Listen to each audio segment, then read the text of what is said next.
Fala, conjubianos! Tudo bom com vocês? Tranquilos? No vídeo de hoje vamos dar continuidade ao capítulo 2 para a gente poder explanar um pouco da palavra de Deus. E antes de mais nada, para a gente poder começar, estar um pouco inserida em tudo que está acontecendo, se você não viu o vídeo anterior, volta aqui, vai aparecer o card aqui em algum momento, volta no vídeo anterior para você poder assistir toda a explanação do capítulo 1, para você poder agora nos acompanhar agora no capítulo 2. Então beleza, vamos dar uma resumida no capítulo. E antes disso, já para agora, deixa o like aqui embaixo no vídeo, se inscreve no canal e compartilha a bênção. E roda a vinheta.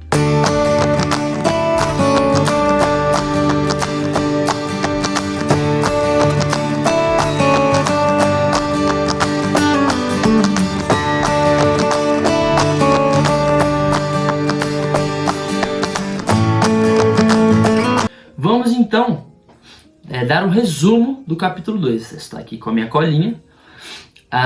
Então aqui se divide o capítulo em 6 partes, sendo a primeira Jesus, um sacrifício propiciatório, versículo 1 e 2, obedecer os mandamentos de Deus, versículos de 3 a 11, um antigo e um novo mandamento, versículos 7 e 8, motivos de ter escrito a carta de João, versículos 12 a 14, e não amem o mundo, versículos 15 a 17, e o último, porém não menos importante, alerta contra o anticristo, versículos 18 a 29.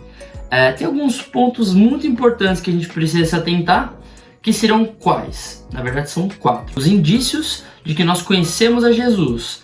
Nós vamos obedecer ao que ele nos diz, versículos 3 e 4. Nós vamos seguir o seu exemplo, versículo 6. Nós vamos guardar a mensagem de salvação que ele nos deu, versículo 7. E nós vamos, por último, amar o nosso próximo como a nós mesmos. Então, versículos 9 a 10. E João 13, 34 a 35 também diz isto. Então, a gente pode concluir que, conhecendo a Deus, nós somos salvos por ele. Não tem como a gente ter um encontro com Cristo e permanecer do mesmo jeito. Lá em 2 Coríntios 5,17 fala que nós somos novas criaturas e eis que tudo se fez novo. Então não tem como a gente dizer que é salvo, que é cristão e não termos essas características que foram citadas aqui acima. Se de fato nós somos de Cristo, se de fato nós somos salvos por ele. E agora vamos entrar no detalhamento, do capítulo. E vamos lendo, como a gente tem feito nos outros vídeos, lendo versículo por versículo e explicando o que cada um está querendo dizer. Vamos lá? Então, vamos a partir do primeiro versículo, fala assim: Meus filhinhos, escrevo a vocês estas coisas para que vocês não pequem. Se, porém, alguém pecar, temos um intercessor junto ao Pai, Jesus Cristo justo.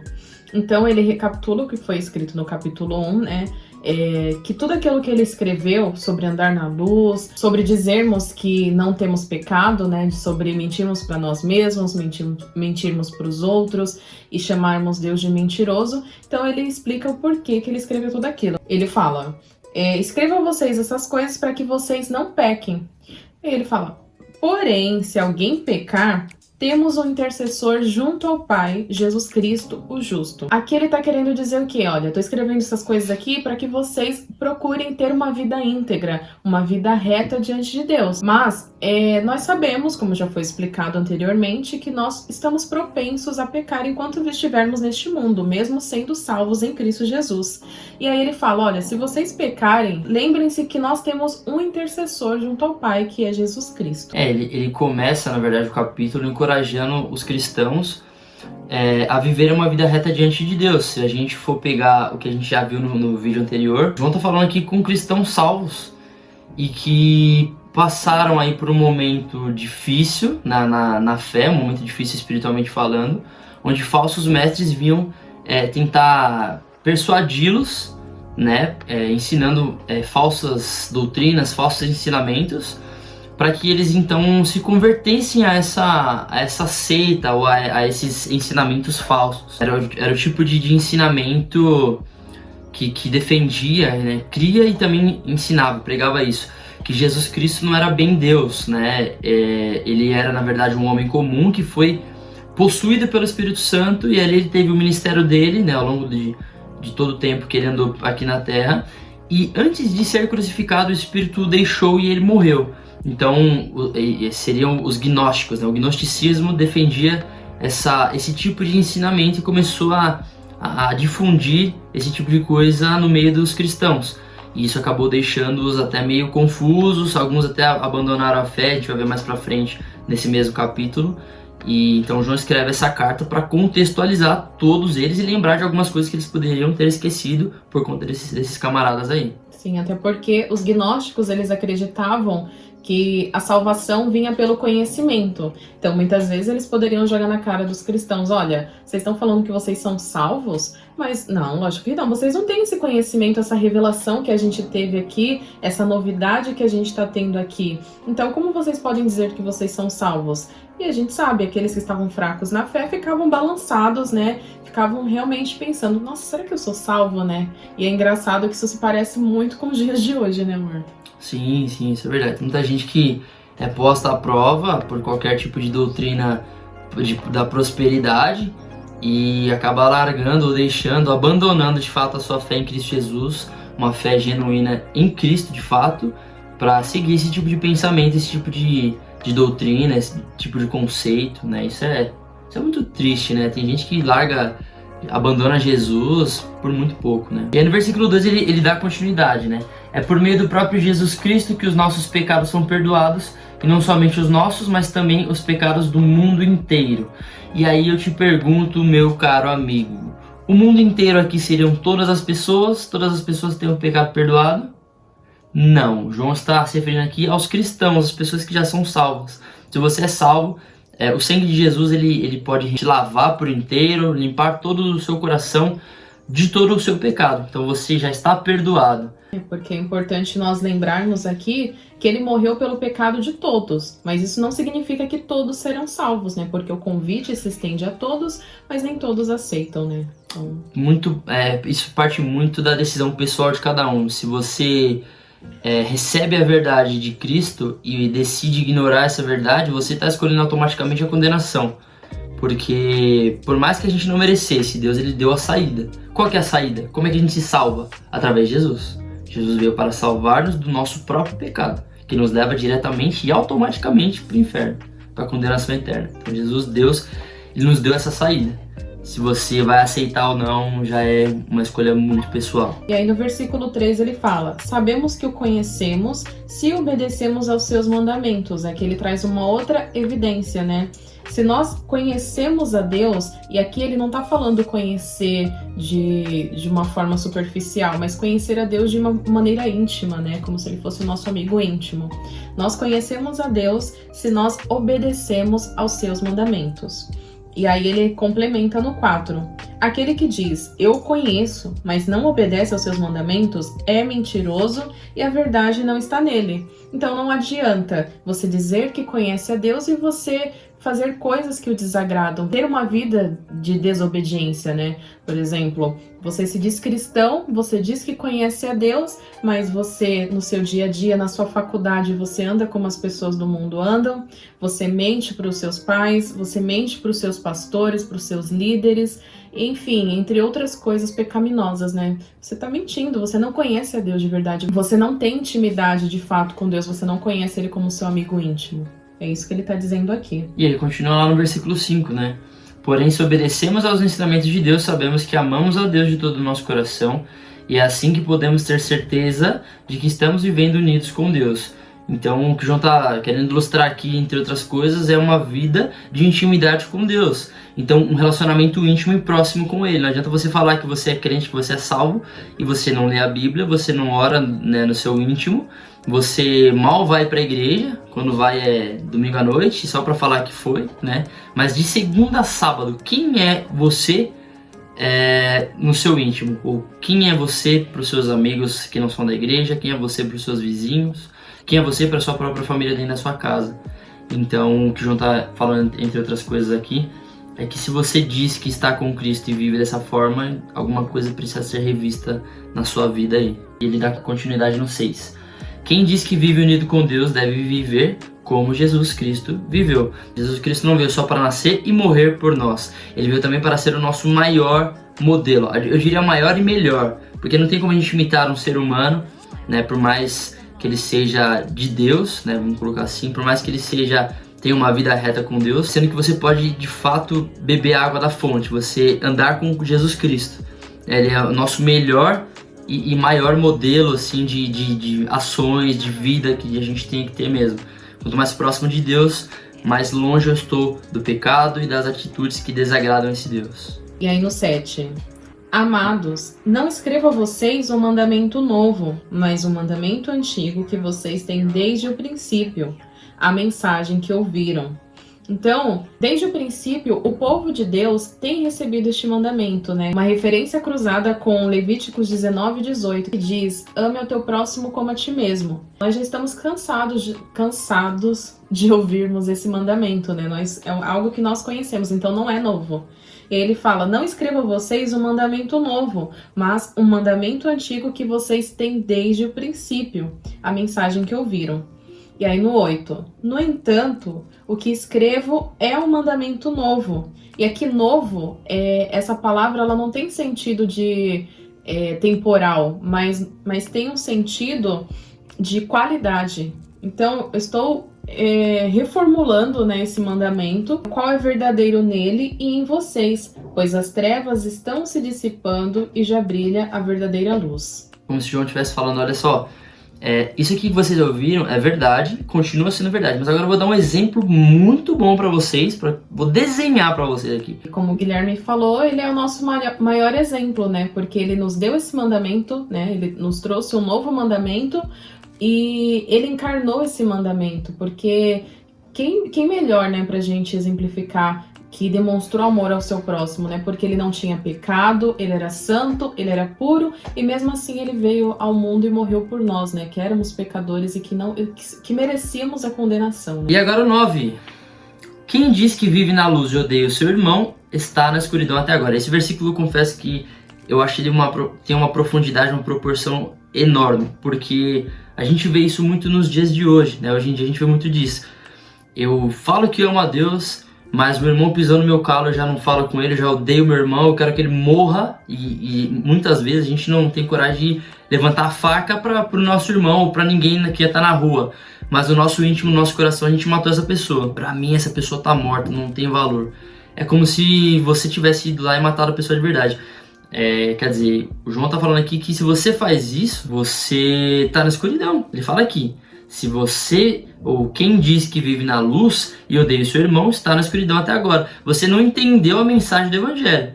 João fala: cara, vamos acordar pra vida aí, porque o evangelho, o cristão de verdade não tem esse tipo de atitude. Se você tá com esse tipo de pensamento, e aí não entra o detalhe de você não poder ter nada contra ninguém, você ser aquele cara que tá de bem com a vida o tempo todo, não se zanga, não se ira nunca. Não tô falando desse cara, porque esse cara não existe. Em algum momento você vai se irar com alguém, você vai se irritar, você vai... Eu não digo ter ódio, mas você pode ter raiva em alguma situação. Mas o comportamento cristão que a Bíblia nos aponta é para resolver esses problemas. Eu não posso simplesmente viver com isso, né, e arrastando com a barriga, empurrando com a barriga. Não é isso. O comportamento, o caráter cristão que a Bíblia nos aponta são de pessoas que vão ter umas com as outras se ter algum tipo de problema para resolver. É resolver conflitos. E resolver como? Com base na palavra de Deus. Com base num relacionamento íntimo que eu tenho com Jesus, eu vou estabelecer um relacionamento com o meu próximo. Então, se eu tiver o vertical, eu vou ter o horizontal, automaticamente. Então, é o que o João tá falando aqui. Se você faz isso, alguma coisa tá errada aí, meu querido. Tem que ver esse negócio aí. E ele continua no 10. Quem ama o seu irmão vive na luz, e não há nessa pessoa nada que leve alguém a pecar. Você não vai ser pedra de tropeço na vida de alguém. Você não vai fazer alguém dar continuidade. A Bíblia cita que um abismo chama o outro quando o assunto é pecado. Então, a partir do momento que eu vivo uma vida de pecado, você pode ter certeza que vai acarretar outros erros, outras falhas. Você vai ser pedra de tropeço na vida de outras pessoas, quando você podia ser instrumento de bênção na vida delas. E aí ele continua, né, essa argumentação no versículo 11. Mas quem odeia seu irmão está nas trevas e anda nas trevas, não sabe para onde vai, porque as trevas o cegaram. Aí aquela típica pessoa que tá vivendo uma vida de pecado e ela não tá enxergando isso. Ela tá muitas vezes cantando eu preciso de ti, querido irmão, e mesmo assim ela tá cheia dos inimigos dentro e fora da igreja. Então aí ele fala: quem odeia o seu irmão está nas trevas e não sabe para onde vai porque as trevas o cegaram. Ela tá vivendo tanto naquele mundo de pecado que ela tá achando que é normal. Ela acha que tá ok. Ela louvar a Deus, ela muitas vezes liderar um grupo de jovens, oferecer seus dízimos e ofertas, mas acho que é aceitável, né, eu não falar com fulaninho ali, porque não, eu tenho meus motivos, né, porque eu votei no fulano, ele votou no ciclano, então relações cortadas. Não, a gente sabe que não é assim. A gente sabe que a gente tem que amar o nosso irmão independente de qualquer coisa, né? Aí agora ele continua. Até o 11, ele cita, ele faz alguns contrastes entre certo e errado, o que fazer e não fazer. E agora a partir do versículo 12 até o versículo 14, ele traz uma palavra de conforto. A gente vai ver agora. Antes de mais nada, deixa o like aqui no vídeo que eu sei que você esqueceu. A gente sabe que você esqueceu de ver tudo. Deixa o like no vídeo. Clica aqui para se inscrever, clica no sininho aqui no cantinho e vem com a gente. E aqui no versículo 12 ele continua: filhinhos, olha só que coisa incrível. Ele chama os irmãos, lembrando que essa carta é uma carta circular, então não foi direcionada a uma igreja específica, foi direcionada a cristãos. E ele chama esses cristãos de filhinhos, como um pai na fé mesmo abraça o seu filho, literalmente. Então ele começa falando: filhinhos, escrevo a vocês porque os seus pecados são perdoados por causa de Cristo. Olha só que esperança maravilhosa.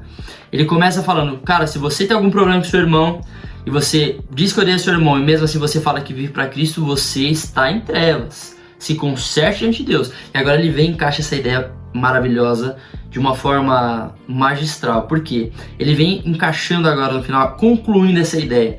Ele constrói uma ideia de que você pode estar em pecado, que você precisa se consertar, e agora ele traz a resolução para esse problema. Como a gente falou agora há pouco, a gente precisa viver uma vida de consertar problemas. Então, se você temos algum problema, a gente senta, resolve com base na palavra de Deus, com base no nosso relacionamento que nós temos com Deus e através de Jesus Cristo, e então a gente resolve essas questões.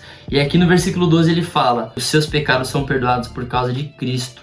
E essa é uma esperança maravilhosa, uma certeza espetacular, porque não importa o que você faça, não importa quem você seja, se você quer mudar, se você quer viver uma vida diferente, Jesus Cristo pode fazer isso, transformá-los de dentro para fora. E essa é uma certeza maravilhosa de que Cristo não somente nos ouve, não somente ouve as nossas orações, mas também perdoa os nossos pecados. Essa é uma certeza que o salvo tem, que nada nem ninguém pode tirar dele. Isso é magnífico. Uma coisa que me traz à mente também é o exemplo da vida de João. Porque não é à toa que ele é conhecido como discípulo amado, porque até nesse texto a gente percebe o amor de João. Porque ele tá falando ali com a igreja, a gente percebe que em tom de meio que puxando a orelha da igreja, né? E ao mesmo tempo, ele tá trazendo motivação para eles, né? Tá motivando, puxou a orelha ali até o versículo 11, olha, é assim assado, se você tá odiando seu irmão, você tem pecado, vai se resolver com ele. E agora ele começa a chamar os leitores de filhinhos.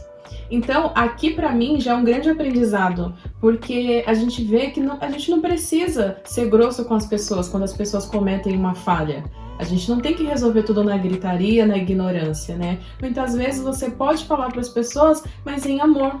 E você vai continuar motivando-as, você vai fazê-las refletir sobre o seu pecado, né? A gente tem que ter mais amor, a gente tem que ser mais parecido com Jesus e aprender também com esse exemplo de João, né? Exatamente. E agora no versículo 13 e 14, eu vou ler rapidinho.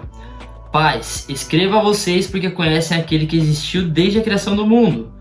Jovens, escrevo a vocês porque vocês têm vencido o maligno. E ele fala no presente, tem vencido por Cristo. Essa é a certeza que Jesus Cristo nos dá, de termos vencido o maligno, termos vencido nosso adversário Satanás, pela certeza de que a vida eterna já nos está garantida por Jesus. Nada pode tirar essa certeza de nós. Ele vai no 14, Escreva a vocês, filhinhos, ele reforça de novo o que a Mara falou agora, esse lance de aconchego, esse negócio de, olha, você tá errando, mas vem cá, eu vou te ajudar, vem cá, vem comigo. Filhinhos, porque conhecem o Pai. Escreva a vocês, pais, porque conhecem aquele que existiu desde a criação do mundo. Escreva a vocês, jovens, porque são fortes. A mensagem de Deus vive em vocês e vocês já venceram o maligno.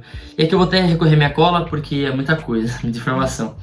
Acredita-se que João tenha citado 2 grupos, os pais e os jovens. E aí tem pessoas que acreditam nisso, que aqui João tenha citado esses 2 grupos, os pais e os jovens. Onde os pais, ele mesmo reforça, serem experientes e já terem conhecimento e vivência sobre Deus, aquele lance do relacionamento. Eles têm mais tempo de relacionamento com Deus, por isso eles têm mais experiência com Deus do que propriamente os jovens. Então é neste contexto de pais que acreditamos. E jovens que têm, no caso, o vigor e disposição para servirem a Deus. Ele desejava dar uma injeção de ânimo a cristãos que estavam sendo bombardeados por gnósticos, que eram os falsos mestres que estavam disseminando por aí mentiras e falsos ensinamentos. Então é como se João estivesse falando, olha, vocês cristãos, estou escrevendo para cristãos, vocês que são maduros na fé e experientes, vocês já sabem tudo que eu estou falando, não estou falando nada novo para vocês. Fiquem firmes nessas verdades que já foram ditas no passado, porque não mudou, não tem nada novo, não busquem coisas novas. Isso pra gente, no terceiro ponto do método indutivo, para quem já sabe, a parte conclusiva também fica esperto nesse ponto, porque a gente pode extrair isso até os dias de hoje. Não existe novidade no evangelho. Se você busca novidade, você tá perdido, né? O João tá dizendo aqui que não existe novidade. São coisas que já foram ditas no passado e com a vinda de Jesus Cristo elas se confirmaram, elas se concretizaram. Então é basicamente o que o João está falando para os pais, os mais experientes. E para os jovens, meus queridos, vocês têm vigor, vocês têm força física, vocês têm ânimo para poder trabalhar. Então bora trabalhar na obra de Deus, porque vocês já venceram o maligno. Isso é presente. Naquele momento que eles leram essa carta, era presente. Hoje, quando a gente lê esse texto da Bíblia, é presente. Nós vencemos o maligno. Nada pode tirar essa certeza de nós, né, que é a eternidade garantida por Cristo Jesus. Nada pode nos roubar essa alegria, essa garantia, essa certeza. Nada. E aí ele começa com um novo tema, né, sobre não amar o mundo. E aí ele fala assim: não amem o mundo, nem o que nele há. Se alguém ama o mundo, o amor do Pai não está nele. E aqui, quando ele se refere a mundo, ele não está falando de pessoas, ele não está falando da natureza, ele está falando do sistema mundano, né? Que é aquele sistema que vai totalmente contra os princípios cristãos, né? Tudo aquilo que a Bíblia ensina. Então são os costumes pecaminosos, que aqui a gente vai vendo nos próximos versículos, porque ele fala no versículo 16, pois tudo que há no mundo é a cobiça da carne, que é aquilo que vem de nós mesmos, né, da natureza pecaminosa, que é aquilo que vem de dentro para fora. A cobiça dos olhos, que é aquilo que a gente enxerga e a gente deseja, que é uma coisa de fora para dentro, né? E a ostentação de bens, que é o fato de nós querermos mostrar para as pessoas uma vida luxuosa, quando a gente quer impressionar as pessoas ao nosso redor, através dos nossos bens, né? Não provém do Pai, mas do mundo. Então, ele tá falando, se vocês amam essas coisas do mundo, se vocês amam viver pelos desejos, pelas paixões pecaminosas de vocês, se vocês são atraídos ali pelo que os olhos veem, se vocês amam essas coisas, o amor do Pai não está em vocês. E aí ele conclui aqui: o mundo e as suas cobiças passam. Ou seja, todos esses desejos que nós temos são passageiros, então a gente não tem que entregar eles, pelo contrário, a gente tem que lutar, porque tudo aqui passa. Aquele carro que você muitas vezes vê do seu vizinho e fica querendo um igual, entre outras coisas, né? Entre outros exemplos, para ser mais breve aqui. Tudo isso vai passar.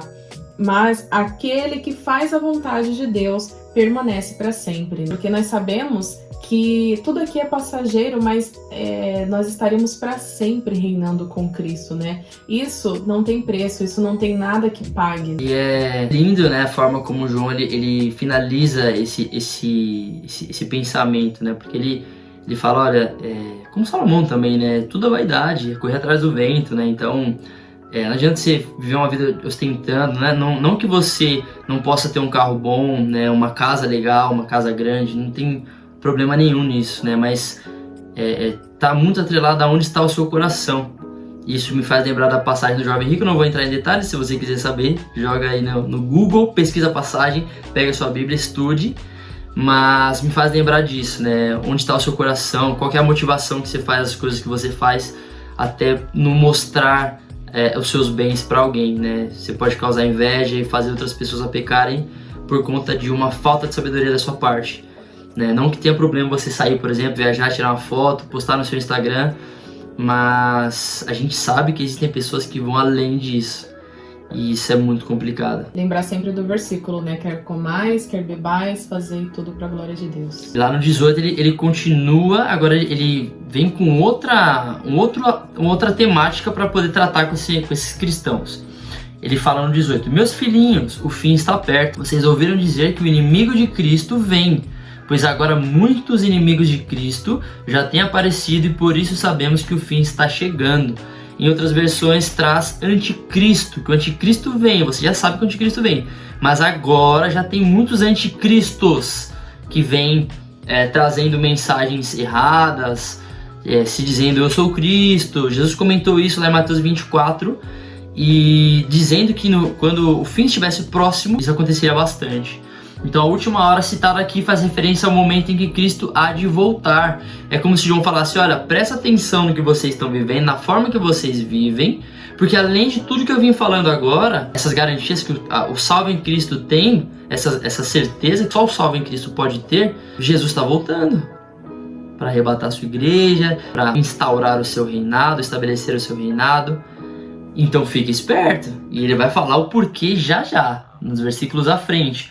Né? É a última hora, nos momentos entre a ressurreição de Cristo e de fato o seu retorno, né? Isso João cita a última hora, e não tem necessariamente um contexto cronológico, é só uma figura de linguagem, como se João falasse, olha, tá chegando o momento de Cristo voltar, a gente vai ter que prestar contas a ele, e aí? Você vai continuar vivendo nessa vida medíocre que você está vivendo? Vai querer viver de fato uma mentira, trocar a verdade de Cristo por uma verdade mentirosa, uma falsa verdade? Né? Acho que não é muito sensato da sua parte fazer isso se a gente já está vivendo a última hora. Isso se repete pra gente ainda hoje. Tô dando vários spoilers da parte de aplicação prática. Então, se liga aí. E aí no versículo 19 ele continua, né? De fato, essas pessoas nos deixaram porque não eram do nosso grupo. Quem? Que pessoas ele está falando? Dos falsos mestres, dos anticristos que já estão. Se fossem do nosso grupo, teriam ficado conosco, mas eles nos deixaram para que ficasse bem claro que nenhuma delas pertencia mesmo ao nosso grupo.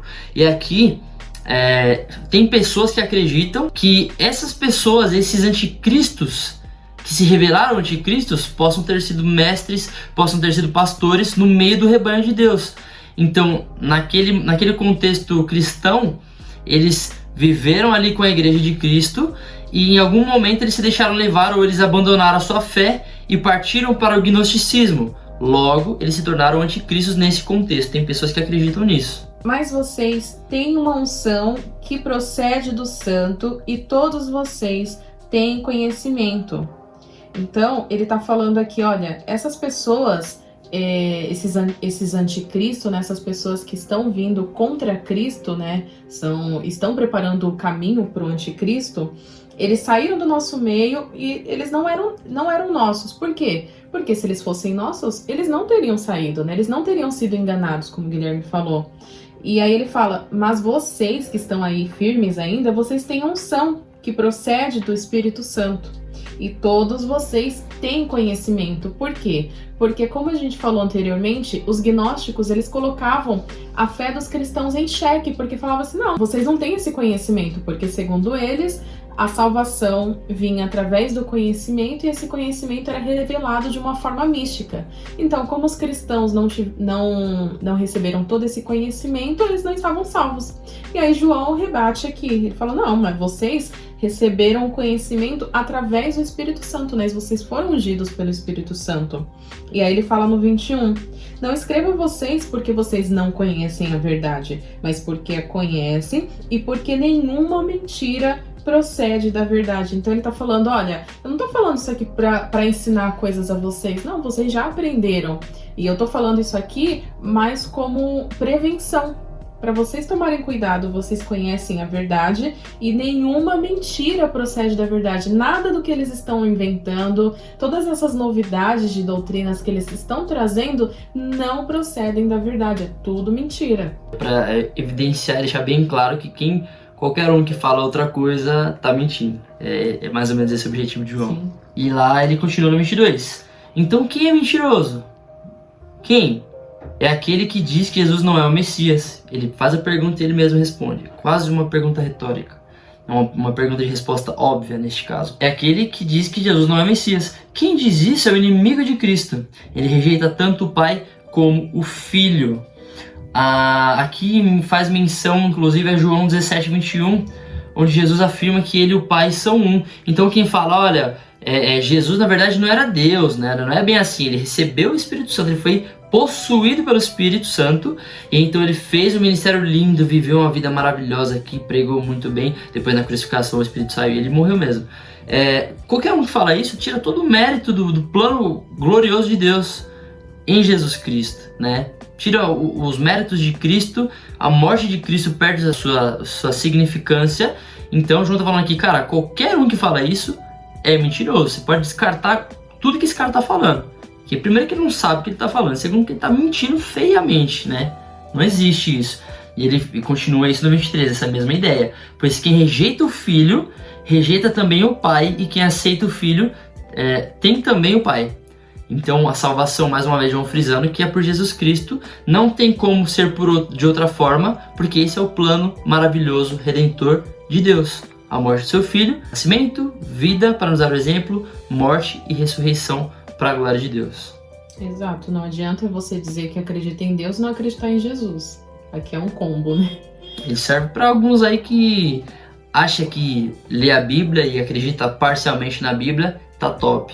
Rever seus conceitos. A própria Bíblia já diz isso. Você tirar versículos com a pinça, como diz alguns pastores, tirar do contexto para que isso vire pretexto para você. É a Bíblia que está falando, então eu vou viver do jeito que eu acho que tem que ser. Toma cuidado, porque no final dos tempos, a gente está na última hora. Lembra de João está falando, estamos na última hora. No final dos tempos, quando Cristo vier, você pode ser envergonhado. E aí no 24 ele continua falando: quanto a vocês, cuidem para que aquilo que ouviram desde o princípio permaneça em vocês. Se o que ouviram desde o princípio permanecer em vocês, vocês também permanecerão no Filho e no Pai. E aí o 25, e esta é a promessa que ele nos fez, a vida eterna.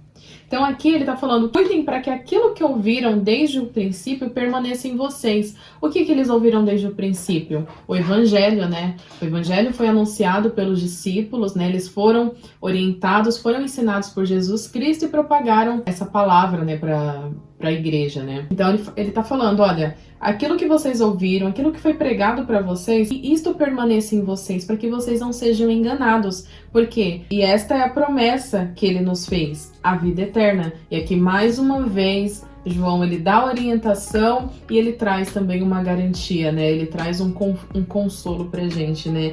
A promessa que Deus nos fez era da vida eterna. Exatamente. Então, se você, nos dias de hoje, assim como os cristãos no passado, tá com dúvidas, tem muita igreja pregando um monte de coisa que tá um pouco fora do que a Bíblia tá dizendo, a gente sabe que existem. Se você tá passando por um momento difícil na vida cristã, na vida espiritual, tá com dúvidas, meu Deus, eu falo porque eu já passei por isso na minha vida espiritual, de ter dúvidas se eu de fato era salvo ou não, a ponto de eu perguntar pro meu pai mesmo, pai, o senhor acha que eu sou salvo? pelas minhas ações, eu demonstro um caráter de Cristo, e essa incerteza e insegurança não vem de Deus, não provém de Deus, né? Quem é salvo pela convicção que temos na palavra de Deus, que é o que nos garante, né, a morte de Cristo, né, que está relatado na Bíblia, a sua ressurreição, nos dá total garantia. Então a gente não tem que ficar com medo, não tem que ficar com receio. Porém, se é o seu caso hoje, saiba que isso já aconteceu no passado e João tem essa resposta. A Bíblia é incrível, porque para os problemas que a gente pensa que são modernos ou pós-modernos, ela tem todas as respostas. Então busque a Deus, fique firme no Senhor, porque você vai achar resposta para as suas perguntas, para as suas dúvidas. João, ele tá fazendo um alerta muito parecido com o que a gente passa hoje, né? Com relação a sermos enganados por novidades, né? Porque hoje em dia o cristão não quer mais aquela coisa tradicional, só a palavra é pouco para eles precisam de algo sobrenatural. Assim como existia no gnosticismo, a gente vê hoje em dia também. Assim como eles procuravam novidades de vida, hoje em dia a gente vê cristãos procurando novidades também. Então tomem cuidado, porque tudo que não vem da palavra de Deus é mentira, né? Não é porque é o pastor, é o coach, não sei o quê, é o reverendo que tem não sei quantos milhões de seguidores que tá falando isso que você tem que comprar. A gente só acredita naquilo que está na palavra de Deus. Exatamente. Toma cuidado com esses caras que falam que Deus tinha fraqueza e que o ser humano é a fraqueza de Deus e coisas desse tipo aí. Toma cuidado, atualizar a Bíblia, essas paradas que saem na televisão. Toma cuidado. Isso aí não provém de Deus, não. No 25, né, ele continua. E o próprio Cristo prometeu dar a todos nós a vida eterna, como a Mara leu. Eu estou escrevendo isso a vocês a respeito dos que estão tentando enganá-los, no 26. E aí que João ele deixa bem claro para quem não entendeu o motivo pela qual ele está escrevendo essa carta. Fala, amigão, se você até agora você não entendeu, agora você vai entender. Versículo 26 está dizendo exatamente isso. Eu estou escrevendo essa carta para vocês para deixar bem claro que tem pessoas querendo enganar vocês. E essas verdades que eu estou dizendo aqui é para quebrar essas mentiras que eles estão propagando. Então não acredita no que eles estão falando. E aí lá no 27, mas sobre vocês, Cristo tem derramado o seu Espírito. Enquanto o seu Espírito estiver em vocês, não é preciso que ninguém os ensine, pois o Espírito ensina a respeito de tudo e os seus ensinamentos não são falsos, mas verdadeiros. Portanto, obedeçam aos ensinamentos do Espírito e continuem unidos com Cristo. Lembrando que aqui esses irmãos em Cristo não tinham a Bíblia completa, o canon completo. Logo, o Espírito os guiava e era a única forma de informações que eles tinham era por meio do Espírito Santo. Hoje, o Espírito Santo continua nos guiando, mas nós temos isso alinhado ao que diz a palavra de Deus. Então, nós temos a Bíblia completa hoje para podermos aprender mais e mais sobre este Deus, além do Espírito Santo nos direcionar, nos guiar, nos ajudar a discernir o que está certo e o que é errado, né?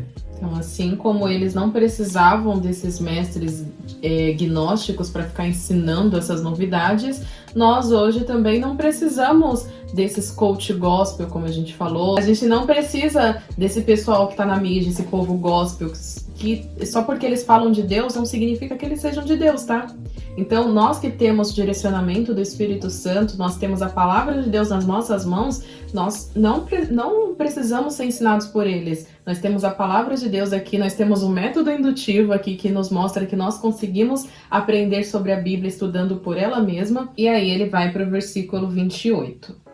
Filhinhos, agora permaneçam nele, para que quando ele se manifestar, tenhamos confiança e não sejamos envergonhados diante dele na sua vinda.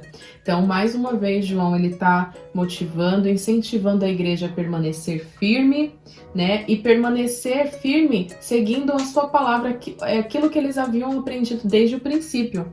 E tenham confiança nisso, não acreditem no que os gnósticos estão falando, colocando a fé de vocês em xeque. Né, tenham confiança para que vocês não sejam envergonhados, porque os gnósticos, pelo fato de desobedecerem a Deus, de não acreditarem em Jesus Cristo, trazer novas revelações, eles serão envergonhados, né, naquele dia. Não somente ele, mas como todos aqueles que vivem de uma maneira que desagrada a Deus. Ele fala, continuem firmes e não sejamos envergonhados diante dele na sua vinda. Justamente, aquela passagem que diz: Senhor, Senhor, em teu nome expulsamos demônios, não sei o que, apartai-vos de mim, essa é a resposta de Jesus.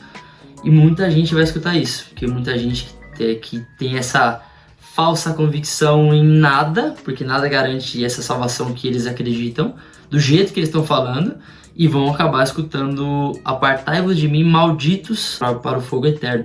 Então isso é muito sério, né? O que o João estava reforçando com eles era exatamente isso. E aí no 29 ele finaliza: já que vocês sabem que Cristo sempre fez o que é correto, devem saber também que quem faz o que é correto é filho de Deus, evidenciando mais uma vez aqui que Jesus Cristo é de fato Filho de Deus e a salvação é somente por meio dele. Bom, galera, isso é tudo pra hoje, tá bom? Deixa o like aqui no vídeo, eu vou falar de novo que você acaba esquecendo, tem outros vídeos carregados aqui, você esquece de deixar o like, deixa o like aqui, se inscreve aqui, o sininho ali, compartilha também a bênção, compartilha o vídeo para outras pessoas. Quanto mais gente, melhor, porque as pessoas vão estar sabendo mais sobre o método indutivo, vão aprender a estudar mais a Bíblia e de uma forma mais aprofundada, beleza? Comentem as dúvidas também, o que vocês estão achando desse estudo, o que está faltando. A gente quer saber a opinião de vocês, positivas ou negativas, tá? Espero que positivas. E os feedbacks. Isso aí. Se inscrevam no nosso canal, se inscrevam nas nossas redes sociais, né, da Conjob. Falando nisso, olha a nossa camiseta. Já viu essa camiseta aqui? Não, né? Primeira vez, né? Vou deixar o link aqui embaixo, tá bom? Pra você que gostou da camiseta, quer andar trajado da Conjob, compra lá, é baratinho, entendeu? Vou deixar o cupom, brincadeira, não tem cupom não, mas vou deixar o link aqui embaixo. Nem precisa, o preço tá top. Vou deixar o link aqui embaixo pra que você possa correr lá e garantir a sua. Tem blusa, tem moletom, tem camiseta, várias tem cores. Um monte de coisa, tá bom? Vários modelos. Beleza? Então é isso, gente. Deus abençoe vocês. E lembre-se, jamais se esqueçam disso. Juntos somos Conjob. Fala!